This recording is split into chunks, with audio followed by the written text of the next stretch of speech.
ನಮಸ್ಕಾರ ವೀಕ್ಷಕರೇ, welcome to my channel. ಇವತ್ತು ನಾನು ಕೇಸು ವಡೆ ಮಾಡೋದು ತೋರಿಸ್ತೇನೆ ರೀ. ಕೇಸು ವಡೆ ಮಾಡೋಕ್ಕೆ ಏನೇನು ಸಾಮಾನು ಬೇಕಂದ್ರೆ ಅಕ್ಕಿ ಹಿಟ್ಟು 1 ಬಟ್ಲ, ಕಡಲೆ ಹಿಟ್ಟು 1 ಬಟ್ಲ, ಜೀರಿಗೆ ಪುಡಿ, ಅಜ್ವಾನ, ಒಂದು ಸ್ವಲ್ಪ ಹಿಂಗ, ಒಣ ಖಾರ, ಉಪ್ಪು, ಒಂದು ಚಿಟಿಗೆ ಹಿಂಗ, ಕೇಸು ಎಲೆ ಸ್ವಚ್ಛ ಹಿಂಗೆ ತೊಳೆದ ಇಟ್ಕೊಂಡೇನಿ ರೀ. ಉಪ್ಪು ಮತ್ತು ಹುಂಚಿ ನೀರಾಗ ಹಾಕಿ ತೊಳಿಬೇಕು. ಕೇಸು ಎಲೆ ಇರ್ಲಿಕ್ಕೆ ಬಾಯಿ ರವ ಅಂತೈತಿ, ಬಾಯಿ ಇಚ್ಚಿಂಗ್ ಆಗ್ತೈತಿ ಅಂತ ಹೇಳಿ ಅದನ್ನು ಹುಂಚಿ ನೀರಾಗ ತೊಳಿಬೇಕು ರೀ. ಮತ್ತು ಹುಂಚಿ ಹಾಕಬೇಕು, ಹುಂಚಿ ನೆನೆ ಹಾಕಿ ಹುಂಚಿ ರಸನೂ ಇದಕ್ಕೆ ಹಿಟ್ಟಿಗೆ ಹಾಕಬೇಕು. ಎಲ್ಲ ಹಿಂಗೆ ಖಾರ ಉಪ್ಪು ಎಲ್ಲ ಹಾಕಿದ ಮೇಲೆ ಸ್ವಲ್ಪ ನೀರು ಹಾಕಿ ಇದನ್ನು ಬಜಿ ಹಿಟ್ಟಿನ ಥರ ಕಲಿಸ್ಬೇಕು ರೀ. ಬಜಿ ಮಾಡ್ತೀವಲ್ಲ ಆ ಬಜಿ ಹಿಟ್ಟಿನ ಥರ ಬಜಿ ಹಿಟ್ಟಿನ ಥರನೇ ಕಲಿಸ್ಕೋಬೇಕು. ಇದನ್ನು ನೋಡಿರಿ, ಈ ಥರ ಹಿಟ್ಟು ಕಲಿಸ್ಕೊಂಡು ರೆಡಿ ಮಾಡಿ ಇಟ್ಕೋಬೇಕು. ಕೇಸು ಎಲೆ ಸ್ವಚ್ಛಂಗೆ ಉಪ್ಪಿನ ನೀರು ಮತ್ತು ಹುಂಚಿ ಹಾಕಿ ತೊಳೆದು ಇಟ್ಕೊಂಡೀನಿ. ಮತ್ತು ಈ ಥರ ಎಲ್ಲ ಅವಕ್ಕೆ ಬೇಕ್ರಿ. ಎಲ್ಲ ಚಲೋತಂಗೆ ಒಂದ್ರ ಮೇಲೆ ಒಂದಿಟ್ಟು ಅದಕ್ಕೆಲ್ಲ ಹಿಟ್ಟು ಹಚ್ಕೋಬೇಕಾಗ್ತೈತಿ. ಭಾಳ ಚಲೋ ಆಗ್ತಾವೆ ವಡೆ ಇವ್ರಿ. ಕೇಸು ವಡೆ ಭಾಳ ಚಲೋ ಆಗ್ತಾವೆ. ನೀವು ಈ ಥರ ಮಾಡಿ ನೋಡಿರಿ. ಈ ಥರ ಎಲ್ಲ ಹಿಟ್ಟು ಅದಕ್ಕೆ ಹಚ್ಕೋಬೇಕ್ರಿ. ಎಲೆಗೆ ಒಂದು 6 ಎಲೆ ಅದಾವ್ರಿ ಇವ.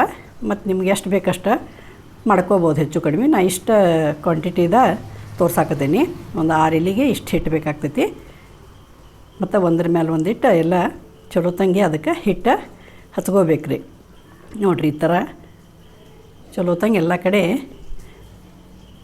ಹಿಟ್ಟು ಎಲೆಗೆಲ್ಲ ಪೂರ್ತಿ ಹಚ್ಕೊಂಡು ನೋಡಿರಿ, ಈ ಥರ ಎಲ್ಲ ಒಂದ್ರ ಮೇಲೆ ಒಂದಿಟ್ಟು ಚಲೋತಂಗೆ ಸ್ವಲ್ಪ ಕೊತ್ತಂಬರಿ ಹಾಕಿ ಅದನ್ನು ಸುರುಳಿ ಸುತ್ತಬೇಕ್ರಿ. ಹಿಂಗೆ ಈ ಥರ ಸುತ್ತಿ ಮತ್ತಲ್ಲಿ ಹಿಟ್ಟು ಹಚ್ಕೋಬೇಕಾಗ್ತೈತಿ.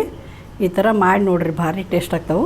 ಇದನ್ನು ಸ್ಟೀಮ್ ಮಾಡ್ಕೋಬೇಕ್ರಿ. ಇದನ್ನು ಸುತ್ತಿ ಇದನ್ನು ಒಂದು ಬುಟ್ಟಿ ಒಳಗೆ ನೀರು ಹಾಕಿ ಚಾಣಿಗೆ ಒಳಗಿಟ್ಟು ಇದನ್ನು ಒಂದು 15 ನಿಮಿಷ ಬೇಯಿಸ್ಬೇಕಾಗ್ತೈತೆ ರೀ. ಭಾಳ ಟೇಸ್ಟ್ ಆಗ್ತೈತಿ. ನೀವು ಈ ಥರ ಮಾಡಿ ನೋಡಿರಿ. ಈ ಥರ ಸುತ್ತಿ ಮ್ಯಾಗೆಲ್ಲ ಹಿಟ್ಟು ಹಚ್ಚಿ ಇದನ್ನು ಕುದಿಸ್ಬೇಕ್ರಿ. ಒಂದು 15 ನಿಮಿಷ ನೀರು ಹಾಕಿ, ನೀರು ಹೆಸರು ಬರೋಣ ಒಂದು ಚಾಣಿಗೆಗೆ ಒಂದು ಸ್ವಲ್ಪ ಎಣ್ಣೆ ಹಚ್ಚಿ ಅದ್ರಾಗಿಟ್ಟು ಒಂದು 15 ನಿಮಿಷ ಇದನ್ನು ಸ್ಟೀಮ್ ಮಾಡಿ ತಕ್ಕೋಬೇಕ್ರಿ. ಭಾರಿ ಟೇಸ್ಟ್ ಆಗ್ತೈತಿ. ನೀವು ಈ ಥರ ಮಾಡಿ ನೋಡಿರಿ. ಕೇಸು ವಡೆ ನೋಡ್ರಿದ ಬೆಂದೈತಿದ. ಒಂದು 15 ನಿಮಿಷ ಕುದಿಯೋಣ ಬೆಂದಿರ್ತೈತಿ ರೀ. ಚಲೋ ಇದೆ. ಸ್ವಲ್ಪ ಉಲ್ಟ ಮಾಡಿನೂ ಒಂದು ನಿಮಿಷ ಸ್ವಲ್ಪ ಬೇಯಬೇಕ್ರಿ. 2 ಮೈ ಚಲೋತಂಗೆ ಬೇಯ್ತಂದ್ರೆ ಇದು ಭಾರಿ ಟೇಸ್ಟ್ ಆಗ್ತೈತಿ. ನೋಡಿರಿ, ಈ ಥರ ಬೇದೈತಿದ ಪೂರ್ತಿ. ಇದನ್ನು ಗ್ಯಾಸ್ ಆಫ್ ಮಾಡಿ ಇದನ್ನು ತಕ್ಕೊಂಡು ಇದನ್ನು ಕಟ್ ಮಾಡಿ ಶಾಲು ಫ್ರೈ ಮಾಡ್ಬೇಕ್ರಿ. ನೋಡಿರಿ, ಈ ಥರ ಕಟ್ ಮಾಡಿ ಒಂದು ತವಾ ಮೇಲೆ ಎಣ್ಣೆ ಹಚ್ಚಿ ಸ್ವಲ್ಪ ಎಳ್ಳದು ಹಾಕಿ ಶಾಲು ಫ್ರೈ ಮಾಡ್ರೆ ಭಾರಿ ಟೇಸ್ಟ್ ಆಗ್ತೈತೆ ರೀ. ನೀವು ಈ ಥರ ಕೇಸು ವಡೆ ಮಾಡಿ ನೋಡಿರಿ.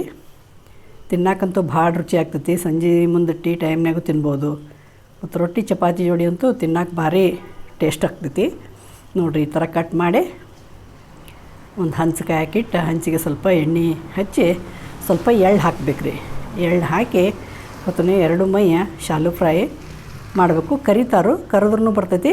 ನಾನು ನಿಮ್ಗೆ ಶಾಲು ಫ್ರೈ ಮಾಡಿ ತೋರ್ಸಾಕ್ತೀನಿ. ಡೀಪ್ ಫ್ರೈನೂ ಮಾಡ್ತಾರೋ, ಭಾಳ ಎಣ್ಣೆನೇ ಆಗ್ತೈತೆ ಅಂಥೇಳಿ ನಾನು ಈ ಥರ ಮಾಡಿ ತೋರ್ಸಾಕತ್ತೀನಿ. ನೋಡಿರಿ, ಈ ಥರ ಎಲ್ಲ ಚಲೋತಂಗೆ ಸ್ವಲ್ಪ ಎಣ್ಣೆ ಹಾಕಿ 2 ಮೈ ಕ್ರಿಸ್ಪಿ ಆಗುತ್ತಕ ಬೇಯಿಸ್ಕೋಬೇಕ್ರಿ ಇವನ್ನ. ನೋಡಿರಿ, ಈ ಥರ ಎಷ್ಟು ಚೆಂದಾಗೈತಿ. ಯಾರೆಲ್ಲ ಹೊಸದಾಗಿ ನನ್ನ ಚಾನಲ್ ನೋಡಾಕತ್ತಾರೆ ಪ್ಲೀಸ್ ಸಬ್ಸ್ಕ್ರೈಬ್ ಆಗಿರಿ, ಲೈಕ್ ಮಾಡಿರಿ, ಶೇರ್ ಮಾಡಿರಿ. ಮತ್ತು ಇದು ಕೇಸು ವಡೆ ಹೆಂಗಾಗೈತಿ ಕಾಮೆಂಟ್ದಾಗ ಹೇಳ್ರಿ. ನೋಡಿರಿ, ಎಲ್ಲ 2 ಮೈ ಬೇಯಿಸೀನಿ. ಭಾರಿ ಟೇಸ್ಟ್ ಆಗ್ತೈತಿ. ನೀವು ಈ ಥರ ಮಾಡಿ ನೋಡಿರಿ. ಎಷ್ಟು ಚಂದ ತಿನ್ನಕ್ಕಂತೂ ಭಾರಿ ಟೇಸ್ಟ್ ಆಗ್ತೈತೆ ರೀ. ರೆಡಿ ಆಗೈತೆ ರೀ. ಸರ್ವಿಂಗ್ ಬೌಲ್ಗೆ ಹಾಕೀನಿ. ಒಂದು ಸ್ವಲ್ಪ ಟೇಸ್ಟ್ ಮಾಡಿ ನಿಮಗೆ ಹೇಳ್ತಾನು.